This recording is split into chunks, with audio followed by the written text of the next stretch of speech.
We zitten hier in Aalsum. We zitten bij knooppunt 99 van Waddenwandelen. En dit is het pad van Staat naar Waad. En dat is een van de dagwandelingen van Waddenwandelen. Een nieuw wandelnetwerk rondom de Waddenzee. Hoeveel kilometer?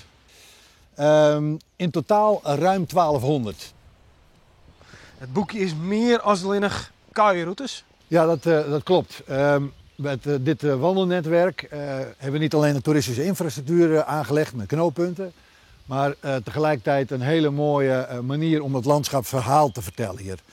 En net als dit prachtige terpenlandschap, al wandelend kun je dat het best ervaren. En in dat boekje kun je daar nog heel veel over teruglezen.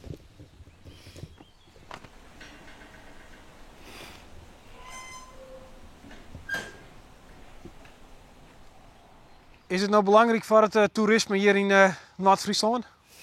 Ja, ik denk dat deze manier van het verkennen van het landschap via prachtige paden, dwars over dit soort mooie terpjes en dwars door de landerij, ik denk dat dat heel veel mensen aanspreekt. Dat jij het echt wat ta. Ja, dat is ook een trend van de afgelopen jaren, dat met een mooi Engels woord slow tourism heet.